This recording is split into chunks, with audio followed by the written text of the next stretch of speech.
Hey guys, welcome back to my channel. So আবারও চলে এসেছি নতুন একটা ব্লগ নিয়ে।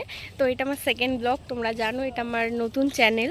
তো লং ট্যুরে যাচ্ছি, সেই কারণেই ব্লগটা শুরু করছি আজকের থেকে। তো লং ট্যুরে যাচ্ছি কাশ্মীর। তো আমি যাচ্ছি, আরও অনেকজনও যাচ্ছে। তো আমরা একটা ট্যুরে যাচ্ছি, মানে ট্যুর গাইডের সঙ্গে যাচ্ছি। তো তার সঙ্গেও তোমাদেরকে কথা বলিয়ে দিচ্ছে। তো যাই হোক, এখন বাস চলে এসছে, আমরা যাব। তো সবাই রেডি, মানে লাগেজ ট্যাগেজ নিয়ে চলে এসছে, আমরাও বাইরে এসেছি। আমি এখনও মানে রেডি, মানে এই মানে ট্রেনেতে যা হাল হবে, তো সেই কারণে এরম অবস্থায় এসেছি। তো চলো যাই, দেখা যাক কে কে এসছে।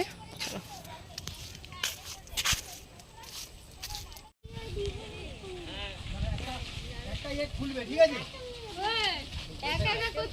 আর ছিল না,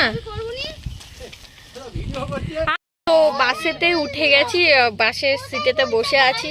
তো মাঝে মাঝে একটু ঘুরতে যাওয়াটা ভালো, কারণ আমি তো সব সময় যাই না কোথাও, মানে লং ট্যুরেতে সবসময় কোথাও যাই না। তো মাঝে মাঝে ঘুরতে যাওয়াটা বেটার আমার মতে মনে হয়। তো সবাই, আমার দিদিও যাচ্ছে, দিদির ফ্যামিলিরাও যাচ্ছে আমার। তারপরে মানে ট্যুর যারা আর কি করেছে তাদের সঙ্গেও কথা বলাবো তোমাদেরকে, যাতে তোমরাও যেতে পারো। তাদের মানে তাদের সার্ভিসিং, তাদের সব কিছুই খুব ভালো। তো তোমাদেরকে দেখাবো। আগে সবাই এসে যাক, হাফজন চলেই এসছে, আর কেউ মনে হয় আসবে না, জানি না কেন লেট করছে ছাড়তে। তো চলো স্টেশনে গিয়ে, হাওড়া দিয়ে যাব আমরা। তো হাওড়া স্টেশনে গিয়ে তোমাদের সঙ্গে দেখা হচ্ছে, কথা হচ্ছে।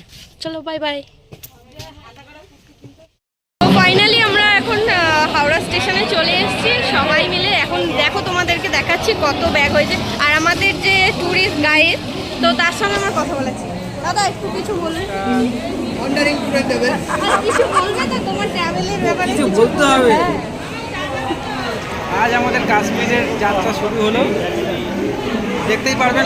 আরেকজন আছে। সরি আরেকজন আছেন। তোমরা কিছু বলো তোমাদের ট্রাভেলের, আমাদের সঙ্গে যারা রয়েছে তোমাদের কোম্পানি নিয়ে কিছু বলো। তাদেরকে একটু দেখুন, একটু জোরে কথা বলবে তো? উল্টো দিক কর, দেখ। তো আমাদের গ্রুপের মধ্যে এনারা আছে, আরও আমার মা বাবা আছে, আরও এই দাদার হচ্ছে গিয়ে ওয়াইফ, ছেলে বৌমা আছে। তো আমার জিজু আছে, মানে আমাদের ট্যুরিস্ট গাইড হচ্ছে কি, মানে যে গাইড করবে সেটা হচ্ছে আমার জিজু। তো আমরা দেখো হাওড়া স্টেশনে এখন আপাতত চলে এসেছি। এত কথা আমাদের ট্যুরিস্ট যে গাইড দুটো আছে, তো তারা কথা বলতে পারে না, মানে ঠিক করে বলতেই পারছে না তাদের কোম্পানির ব্যাপারে, যে তারা কি করে কি নিয়ে যাচ্ছে না নিয়ে যাচ্ছে, তারা বলতেই পারছে না। মানে তারা ওই কি বলে, তাদের কোম্পানি প্রমোট করতে পারছে না।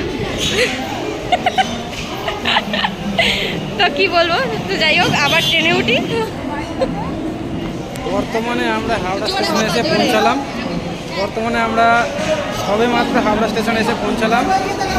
ভীষণ গরম, দেখতে পাচ্ছেন ঘামে চেহারে জল ডুবছে। ঠিক আছে, আমাদের ট্রেন এখনও পর্যন্ত 1 ঘন্টা দেরি আছে। আজকের আমরা এখান থেকে অমৃতসর মেল ধরবো, অমৃতসর মেল ধরে আমরা এখান থেকে অমৃতসর যাব। অমৃতসর দিয়ে আমাদের ওখানে 2 রাত স্টে আছে। তো শুনছি অমৃতসর মেল 8 ঘন্টা 10 ঘন্টার মতো লেট চলছে এখনও, যদিও আমাদের ট্রেন এখনও হাওড়া স্টেশনে এসে পৌঁছায়নি। তো এখনও 1.5 ঘন্টা আগে আমরা অলরেডি স্টেশনে পৌঁছে গেছি।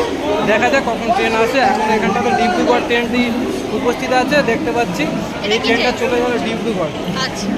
তো এই ট্রেনটা ছেড়ে দেওয়ার পরে আমাদের পরবর্তী যে ট্রেন হয়তো সেটাই আসবে, যেটা অমৃতসর মেল 13005। ওটার টাইমিং আছে আপনার সন্ধ্যা 7:15। পরবর্তী কখন ট্রেন আসছে, কখন কোন সিটে বসছি, আমরা সবাই একটাই কোচে আছি, S3-তে। S3-র মধ্যে ছড়িয়ে ছিটিয়ে আছি। পরে আমরা আবার আসছি, কোথায় কী থাকছি, কোথায় কী খাচ্ছি। আমাদের প্রচুর লাগেজ, আনতে আনতে ঘেমে গেছি, খুব কষ্ট, টায়ার্ড লাগছে। তো বলেই দিল যে আমরা কোন ট্রেনে যাচ্ছি আর কতজন আছি। অনেকজনই আছে এখানে। তো এখানে অনেক সাউন্ড হচ্ছে, পরে কথা হচ্ছে। তো ট্রেনে উঠে তোমাদের সঙ্গে কথা হচ্ছে। তো আমাদের ট্রেন এখন ছেড়ে দিয়েছে, দেখতেই পারছো। আমরা এখন যাচ্ছি, এগোচ্ছি। তো ট্রেন ছেড়ে দিয়েছে এখন, মানে অনেক হ্যারাসমেন্ট, মানে কি বলবো, ভালো করে ভিডিও করতে পারলাম না। তো এইসব কাছাকাছি পড়েছে, মা বাবাদের শুধু একটু অনেক আগে পড়ে গেছে।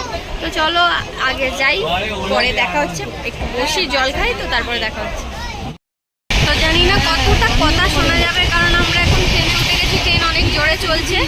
তো দেখো এখানে চিড়েও আমাদের চিড়ে খেতে দিয়েছে, তারাও এই দেখা চিড়েটা দেখা, চিড়ে খাচ্ছি, চিড়ে দিয়ে দিয়েছে। তো চলো আরও সবাই কোথায় কোথায় বসেছে সেগুলো দেখাই তোমাদের। এখানে মা বাবা বসেছে, এখানে আদার্স সবাই বসেছে, এখানে সবাই বসেছে, জল খাচ্ছে।